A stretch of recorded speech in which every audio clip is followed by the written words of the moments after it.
Um, Weather's nice. There's a lot of stuff. I know we have the Food and Wine Festival going on in Miami Beach. This is a very busy time of year to be in, particularly in South Florida. And the traffic validates that, because I landed, in the airport, and it took me almost an hour to go 9 miles. But here we are, and we're happy to be here. I'm thinking back as we looked at how kind of Florida's role in maritime, and particularly with our partners in the Caribbean, a lot of great countries that we have a huge impact with, from the Bahamas, Dominican Republic, all these others. We had an issue with during COVID where the CDC shut down the cruise lines. And, I was like, and I understood, particularly in those early days, people didn't know that you had a breakout on one of the ships, an outbreak on one of the ships, and so they were doing stuff. And, sometimes some people were just trying to be cautious. But then it got to the point, I'm like, well, wait a minute. You have an unelected bureaucracy that's going to just shut down an entire industry. That's not the way this country works. And so we actually sued the CDC, and we had a long kind of fight with that. We sued, the cruise ships didn't even sue because they were scared of the federal government. They were scared, I think, of reprisal. So we sued on that, and we ended up winning that lawsuit and really helped pave the way for the cruise lines to get back and going. It's an important part of our economy. Obviously, it's an important part of tourism. But, one of the things we did, I remember we did an event, I think we were at the Port of Miami, and I had all these workers there. And, a lot of them were having tough time because, part of it is, they needed income and all this. But a lot of it was like, this is part of their lives, their friends that they work with, all these other things. And it was like really, really a big deal to be able to get back to normal. So we're able to do that. And obviously, I think those cruise lines had much better productivity out of Florida than in some of the other areas that they've been able to do, and we recognize how important that is. We also have great synergy with a lot of the nations around this area. I mean, I remember when Hurricane Dorian came in 2019, that was actually, a lot of people thought it was going to hit Florida. So we did a lot of preparations. I mean, like that was my first year as governor, and so we had instituted some changes in terms of how we respond to storms. And one of the things is working with all the utilities to pre-stage these trucks so that when the storm passes, you can reconnect and get people up on their feet with the electricity and everything like that, gas, all the essentials. So we were doing all that, and we were preparing, and it's kind of coming towards the peninsula of Florida. But I also looked at all the storms that had ever come that way since 1851. They have them plotted, and I had my staff do that when I took office. And, I looked, and most of them do turn, and then they ride the coast. And so Florida haven't had very many storms actually make a direct impact north of like Palm Beach. I think there was one, like 1964 or something, Dora hit Jacksonville, but they tend to do that. Now, I was not going to say that publicly. So the minute I say it's going to turn and it doesn't, the governor said not to worry about it. But I'm thinking we're prepared. We don't know what's going to happen, and so we're assuming it's going to hit, but I also think it's probably going to turn. And I was telling people that privately, my staff, and I was like, I'm not going to say it publicly, don't worry, but I do think, because I just saw it so many times happen in the curvature of Florida and all this stuff. So it ends up turning north, and so we had really no impact from Hurricane Dorian, and that got over 180 mile an hour sustained winds. It was a Category 5 storm, but the Bahamas, really, Marsh Harbor all the way into Freeport, and it was going very slowly over the Bahamas, so really punishing, and then they did that. But, there's a lot of Floridians that go there, they fish, they boat, they vacation, some of them have homes there, and so there was a lot of private support to be able to help folks in the Bahamas. And I mean, there was millions and millions and millions of dollars from Floridians that were put up towards that effort, to help the victims of Hurricane Dorian. And I remember getting in I think the Coast Guard flew us around over that after the storm, and you're looking down, and I mean, man, it was some serious, serious damage, and I've been able to see how that's recovered over the years. Bahmanian time is not quite as fast as we do it in Florida. They do it a little slower. We take pride in really being very, very fast with everything we're doing, but they have recovered, and I've seen some of those areas since then, and I'm glad that. But, there was a lot of Floridians who were involved in that. So, our state is a great state to be kind of this gateway, partially because we're doing the things that you need to do as a state. We're doing it right. There was some news recently about New York City putting out their budget, and I think they put out a budget, and they have 8 million people, budget's $130 billion proposal. Florida, we have 23.5 million people, and our budget's $117 billion.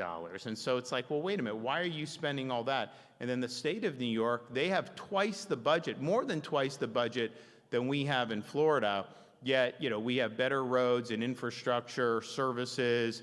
Our public university system's ranked #1 in America, and we have the lowest tuition for in-state residents in the United States of America. So it's like some of these things are just choices. If you look at all the debt that the state of Florida accumulated over 180 years of our state's history, just since I've been governor, 7 years, we've retired half the debt of the state. And so we now have the lowest per capita debt of any state in the United States. And I think your share as a Florida resident would be about $400 per person. Your share of the federal debt as a U.S. citizen, I think, would be about $120,000. And so it's a much different situation, and ours is going down, theirs is going up. And I'd always tell people, there's the clock in New York City where they would always have the national debt adding, so going up. They've been doing it for decades. I was like, can someone please do a debt clock of Florida? Because it would actually be counting down, not counting up. Imagine that. Isn't that a great thing to be doing? So we've been able to do that. We have no state income tax, which is obviously something we're very fortunate to have. It's now been making news.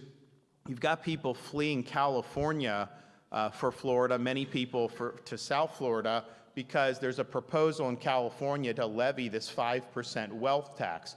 First of all, a wealth tax is bad policy because a lot of this stuff has already been taxed, and to the extent some of it hasn't been, it's basically an unrealized gain. So you going in and just taking 5% is not good policy, but you also have a provision that says whatever your voting rights are, they're going to impute that you own equity in that. Well, just imagine people that have founded companies, maybe they own some, but their voting rights are a lot more. You're imputing massive amounts of money that they don't actually even own, but you're making them liable for the tax. So it's really an insane policy. It's caused a lot of people, very significant people, to flee because I think they're really worried about what's going to happen. Maybe this doesn't end up passing, but when you have these referenda that you can put on the ballot, it's just a matter of time before something passes. And we're here in the 250th anniversary of the United States' founding. The founders declared independence. They listed the reasons. They sketched out the underlying rationale and the source of rights and all these, the famous Declaration of Independence and the language in there, which is very important.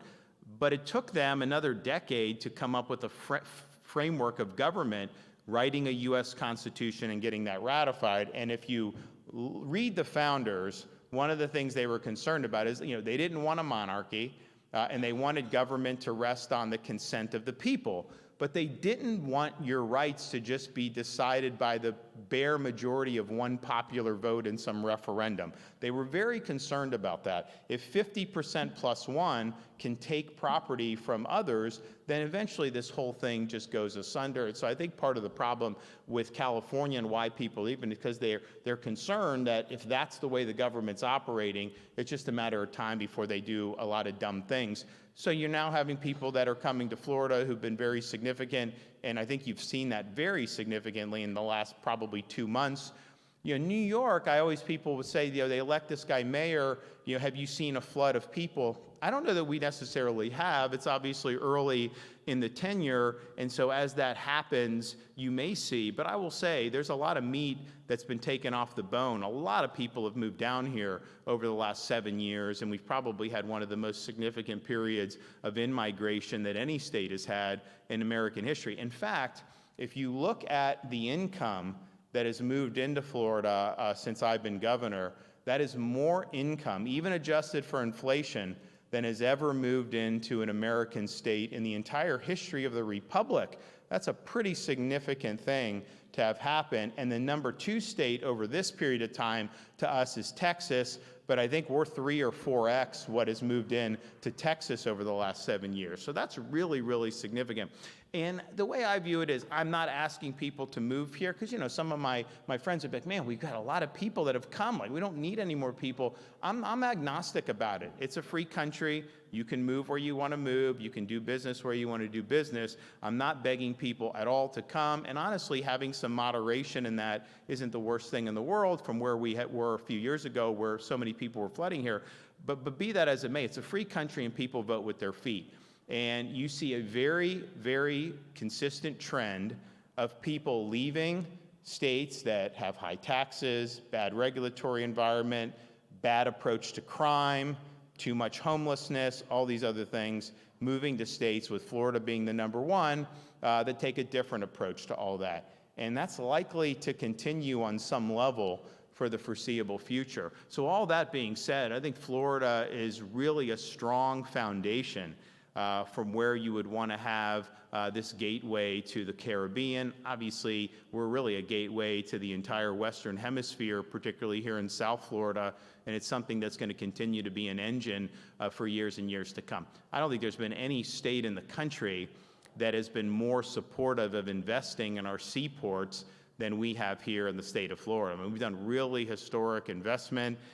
Clearly, Miami, Port Everglades, we've got them up and down the coast, on both coasts, and it's been a real important part of our economy, both in terms of tourism, but also in terms of international trade. And I remember when they weren't able to get the ships in to Long Beach, we said, we'll take the ships into Florida. And we actually had some of the ships come for a time being. And we're very proud of that, and we're going to continue to do it. So I look forward to continuing these great relationships. I do some limited trade missions around the country, or around the world. We've done Japan, South Korea, Israel, United Kingdom, Ireland, Italy, and then we did the air show in France. We may be doing some stuff in the Western Hemisphere. Pretty easy to make some stops into the Caribbean. So we're going to work on maybe doing that and see if we can continue to bolster the relationship between the free state of Florida and our neighboring countries here that are close by. And everyone in this region has to deal. We didn't have any hurricanes this past year in 2025. I know that wasn't true for everyone. In fact, we were at Bermuda for the reinsurance conference, and they had gotten some. I think they're so used to it because they're kind of just out there. And I know we had another one that hit Jamaica. But Florida, we didn't have one after having 3 hurricanes in 2024. And we had a 10-year period where we didn't have any storms hit the state from 2006 until 2016. I'm hoping that this is another one of those periods where we have a good trend of tranquil summers. We'll see what happens. We did have that. We're always very prepared for that, and we're going to continue to do it. But clearly, when you live in this part of the world, I think us and the neighboring countries really understand what's going on. So the sky's the limit for what we can do. We're going to continue doing the right things. We're going to continue getting things done. And we look forward to working everyone that's involved, not just in tourism and maritime, but also international trade between the state of Florida and our neighboring countries. So God bless everybody. I hope you enjoy it down here in Miami Beach. There's a lot going on this weekend, so hopefully you guys can partake, but it's a great time to be in South Florida. Thanks, everybody. God bless.